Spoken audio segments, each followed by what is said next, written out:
123 சங்கீதம் 2வது வசனம் சேர்ந்து வாசிக்கலாம். இதோ வேலைக்காரரின் கண்கள் தங்கள் எஜமானின் கையை நோக்கி இருக்குமாறு போலவும் வேலைக்காரியின் கண்கள் தங்கள் எஜமாட்டியின் கையை நோக்கி இருக்குமாறு போலவும் எங்கள் தேவனாகிய கர்த்தர் எங்களுக்கு இரக்கம் செய்யும் வரை எங்கள் கண்கள் அவரையே நோக்கி கொண்டிருக்கும். ஆமென் சொல்லுங்கள். கைகளை உயர்த்தி ஒரு அல்லேலூயா சொல்லலாம். நம்பர் 2 இரண்டாவதாக இந்த இடத்துல சங்கீதக்காரர் ரொம்ப அழகா சொல்றாரு. ஒரு வேலைக்காரனுடைய கண்கள் தங்கள் எஜமான பார்க்கிறது போல, ஒரு வேலைக்காரியினுடைய கண்கள் தங்கள் எஜமாட்டியை பார்க்கிறது போல. அப்படின்னா ஒரு இடத்துல வேலை செய்யறவங்க வந்து ஒரு எஜமானனுக்கு கீழே வேலை செய்றவங்க அந்த சம்பள நாள் வரும்போது அத்தனை நாட்களும் அவர்கள் செய்த அந்த சம்பளத்தை வாங்குறதுக்கு அவங்க என்ன பண்ணுவாமா, அந்த எஜமானனை பார்க்குமாமா. இன்னைக்கு தந்துருவாரா சம்பளம், இன்னைக்கு முடிக்கிறதுக்குள்ள தந்துருவாரா. அவங்க இந்த வீட்டுல வேலை செஞ்சுட்டு அடுத்த வீட்டுல அதை எதிர்பார்க்க மாட்டாங்க, தன்னுடைய எஜமானனிடத்திலேயே எதிர்பார்க்கிறார்கள். அப்போ நான் என்ன நம்புறேன் அப்படின்னா, ஒரு ஆண்டவருடைய பிள்ளைக்கு இரண்டாவது ஒரு கண்ணு தேவை. அது என்ன கண்ணு தேவை அப்படின்னா, மனுஷனை பார்க்கிற கண்ணு இல்ல, கர்த்தரை பார்க்கிற கண்கள் தேவை. ஆமென் சொல்லுங்க. பக்கத்துல இருக்கிற கையை பிடிச்சு சொல்லுங்க, உங்க கண்கள் வந்து மனுஷனை பார்க்க கூடாது.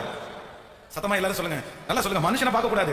யாரை பார்க்கணும் அப்படின்னா, உங்களுடைய தேவை என்று வரும்போது உங்களுடைய கண்கள் எங்க பார்க்கணும்னா, மேல எனக்கு ஒத்தாசை வரும், வானத்தையும் பூமியையும் உண்டாக்கின கர்த்தரிடத்திலிருந்து எனக்கு ஒத்தாசை வரும். அவர் என் கால்களை தள்ளாட விட்டார், என்னை காக்கிறவர் உறங்கார். இதோ இஸ்ரவேலை காக்கிற தேவன் உறங்குவதும் இல்லை.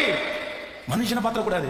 ஆனா நம்முடைய கண்ணு எப்படி பார்க்கும் அப்படின்னா, பிரச்சனை தேவைன்னு வந்த உடனே யாரையாவது ஒருத்தரை பார்க்கும். அவங்க செஞ்சுவாங்களா, இவங்க செஞ்சுவாங்களா, மாமன் செஞ்சுவானா, மச்சான் செஞ்சுவானா, மேனேஜர் சொல்லிடுவாரா? இல்ல இல்ல இல்ல இல்ல. உங்க கண்கள் யாரை பார்க்கணும் அப்படின்னா, கர்த்தரையே பார்க்கணும். உமது முகம் நோக்கி பார்த்தவர்கள் வெட்கப்பட்டு போனதே இல்லை. எனக்கு ரொம்ப சந்தோஷமா இருக்கும். என்னுடைய சின்ன பையனை பார்க்கும்போது சில நேரத்தில் சந்தோஷமா இருக்கும். அவனுக்கு வந்து ரொம்ப அலர்ஜியானது அந்த வாந்தி. அவனுடைய வாழ்க்கையில இருக்கிறதுலே கொடுமையான வியாதி வந்து வாந்தி. வாந்தி தான் அவனுக்கு பெரிய வியாதி. வேற எல்லா வியாதியும் சமாளிச்சுவான். ஆனா வாந்தியை மட்டும் அவனை சமாளிக்க முடியாது. ஸ்கூல்ல கூட யாராவது ஒருத்தர் வாந்தி எடுத்தாங்கன்னா வந்து அப்படியே வண்டியில ஏறினதுல இருந்து வீட்டுல வர வரைக்கும் எப்படி வாந்தி எடுத்தான் தெரியுமா, எப்படி மயக்கம் முடிச்சான் தெரியுமா அப்படின்னு பேசிட்டே இருப்பான். ஆனா அவன் எது வந்தாலும் பயப்பட மாட்டான். வாந்தி வந்த அடுத்த நிமிஷத்துல நைட் என்ன சொல்றான் தெரியுமா, டாடி உங்க சாட்சியை போடுங்களேன். சாட்சி, என்னுடைய சாட்சி யூடியூப்ல சொல்லிருக்கேன்ல, அந்த சாட்சியை. அதுக்கப்புறம் பாவியன் மீது பாட்டு. சரி, ஒரு டைம் பாவியன் மீது பாட்டை கேட்டு முடிச்சிட்டான்.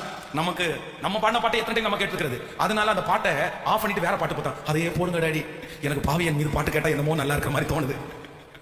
வாந்தி எடுத்தா வீடு ஃபுல்லா கும்பிடுவான் பாருங்க.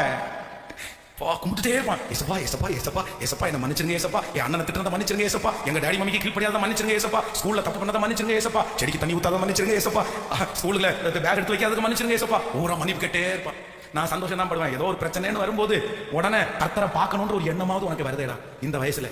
ஆனா சிலர் அப்படி பார்க்கவே மாட்டாங்க. அவங்க கண்ணு யாராவது கொடுப்பாங்களான்னு தான் பார்க்கும். ஆனா நான் நம்புறேன், யாராவது கொடுப்பாங்களான்னு பார்க்கிற கண்ணு அவங்க கண்ணு நிறைகிற அளவுக்கு ஒரு நாள் வாங்கவே மாட்டாங்க.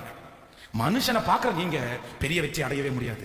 தேவைன்னு வரும்போது உங்க கண்ணு யாரை பார்க்கணும்னா, எனக்கு ஒரு கண்ணு தாங்க ஆண்டவரே, உண்மையே பார்க்கணும், உண்மையே பார்க்கணும். அல்லேலூயா.